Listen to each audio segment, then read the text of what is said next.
Bapak Ibu, para kadang kinasih simbah-simbah lan adik-adik, para rama suster bruder berkah dalem Gusti, sugeng rawuh wonten ing PDSK channel menika. Kados pundi kabar panjenengan? Mugi-mugi bagas kasarasan kesehatan kawilujengan tansah mengku kula panjenengan sami anggenipun kelampahi gesang ing dinten menika. Lan mugi-mugi lumantar panglimbang basa Jawi waosan Injil kula panjenengan sansaya saged gayuh iman kapitadosan ingkang leres lan mantep. Langkung-langkung anggenipun kula panjenengan nyawisaken diri lan sampun siap anggenipun mlebet ing Trihari Paskah. Puncaking pahargyan iman kapitadosan kula panjenengan dumateng Allah ingkang matresna lan penuh sih kawelasan ingkang ngluberaken berkahing pangapunten tumraping sedaya dosa lan kalepatan kita, amrih kula panjenengan saged nampi kawilujengan lumantar Gusti Yesus ingkang sampun kersa sangsara seda sinalip lan wungu mulya. Kula panjenengan manggih kabegjan langgeng. Dinten menika kula panjenengan mlebet ing dinten Kemis. Waosan ingkang kula pilih menika waosan pahargyan Ekaristi Kemis Putih. Mila waosan Kemis Enjing menika boten kula damel renungan utawi panglimbang. Mugi-mugi kula panjenengan sami estu langkung anggenipun nyawisaken diri mlebet ing Trihari Paskah.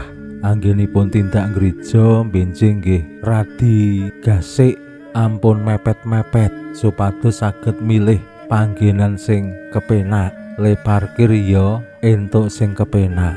Ning sing paling utami inggih menika kula panjenengan saged cecawis rumiyin saderenge ngriyayakake Ekaristi. Awit ing Kemis Putih kula panjenengan kaparingan warisan pungkasan saking Gusti Yesus inggih menika bojana katresnan. Bojana pungkasan ingkang dipun adani Gusti Yesus kalian para murid dalem kinasih menika ingkang dipun warisaken lan dipun lestantunaken dening pasaman suci saben-saben kula panjenengan ngriyayakake Ekaristi. Ing bojana pungkasan Gusti Yesus miji sukunipun para rasul cacah 12 kangge tandha kangge ungkapan kasok tresna dalem ingkang agung. Awit naminipun suku menika perangan badan sing paling ngisor dhewe, sing paling cedhak karo rereget.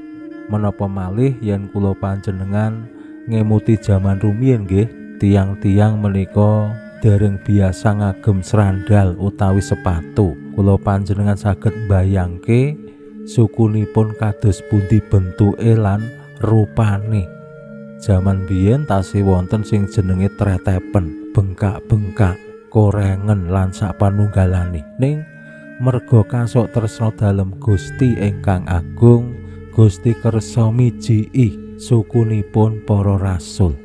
Lan menika dados simbol bilih Gusti Yesus kersa mbasuh reregeting donya, reregeting umat manungsa supaya menapa dadi resik, dadi suci. Nah menika warisan. Lan Gusti paring dawuh wonten ing bojana pungkasan menika supados nggih antarane awake dhewe dodine mijiki suku, lung tinulung anggone dadi resik. Pramila monggo kita pirengaken sabda dalem Gusti ing dinten menika lan kita wiwiti kanthi sembahyang sawetawis. Konjo ing asma dalem Yang Rama saha Yang Putra tuwin Yang Roh Suci. Amin. Suwawi sami munjuk. Gusti Yesus sabda dalem Yang Rama ingkang sampun manjalma, mugi karsa ngandika dhateng kawula wonten ing asepen ing telenging manah kawula kabeh kegiatan lan panglipur ingkang manjing ing sabda dalem kapenuwana kawula mawi roing kawicaksanan dalem. Mugi-mugi srana anggen kawula maos lan mirengaken sabda dalem kawula sansaya nunggil ing sampeyan dalem. Amin. Waosan Injil kapetik saking Injil Yohanes bab 13 ayat 1 ngantos dumugi gangsal 11. Ngarepake riyaya Paskah, Gusti Yesus priksa yen wis tekan titi wancine nilar donya kondur sowan marang Hyang Rama. Gusti tansah tresna marang para murid, nanging saiki karsa ngatingalake sepira kasok tresna dalem. Sakjerone bojana setan bisiki Yudas anake Simon Iskariot supaya nyidrani Gusti. Gusti priksa yen kabeh wis dipasrahake Hyang Rama ing asta dalem sarta yen kabeh asal saka Allah lan bali marang Allah. Gusti nuli jumeneng saka anggene lenggah lukar agemane singep lan mundhut sembet kagem ubet. Gusti nuli ngiling banyu ing bokor lan wiwit miji sikile para rasul terus diusap ngagem sembet.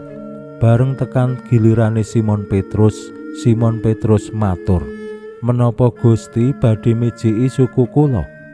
Gusti paring wangsulan, "Sing dak tindakake iki saiki kowe durung mangerti, nanging besok bakal nyandak," ature Simon Petrus.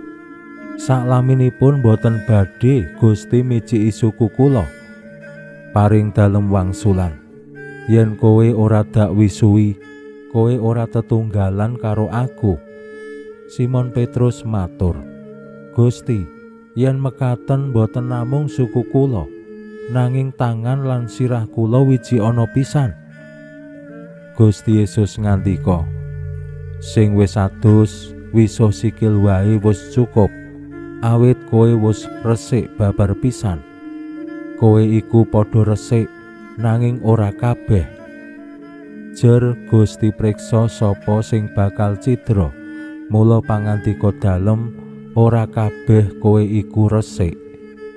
Bareng wis rampung anggene mijiki singep diagem maneh, tumuli Gusti lenggah ngadhep meja lan ngandika, "Handak kowe mangerti apa sing mentas dak tindakake iki mau?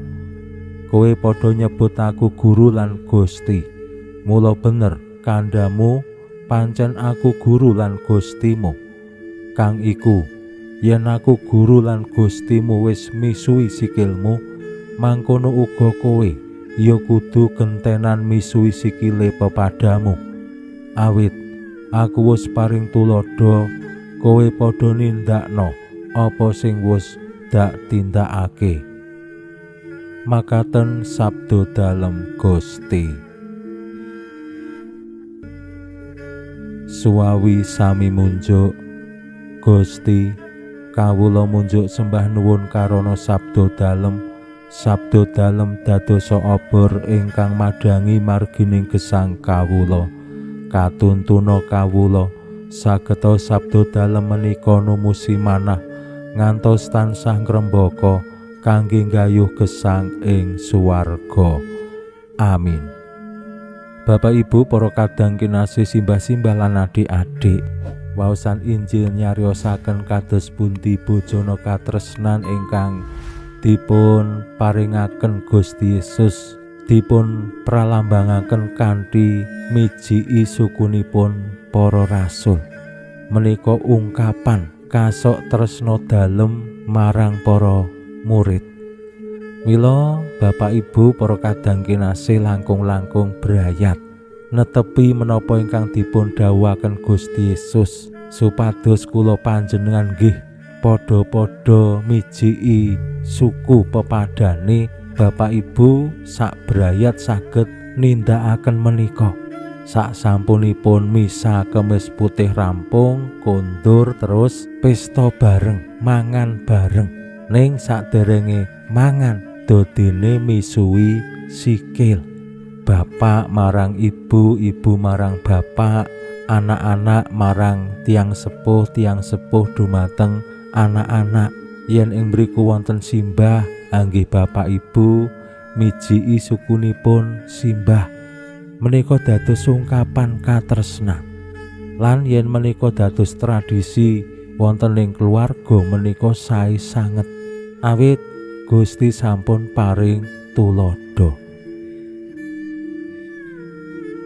Ning ingkang dados cathetan ing wiwitaning Injil kala wau dipun cariyosaken yen Yudas nyidrani Gusti. Bojone katresnan menika ternoda awit wonten cidra. Mila kula panjenengan sami saged ngilu bercermin saking pengalamanipun Gusti Yesus anggenipun yasa bojone katresnan. Katresnan menika bakal ternoda dening tumindak utawi niat cidra, berkhianat, tidak setia.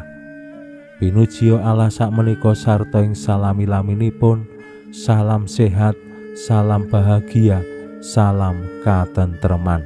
Lan mugi-mugi lumantar panglimbang dinten menika kula panjenengan tansah jinangkung ing berkah dalem Gusti ingkang Maha Kuwasa, Hyang Rama saha Hyang Putra tuwin Hyang Roh Suci. Amin.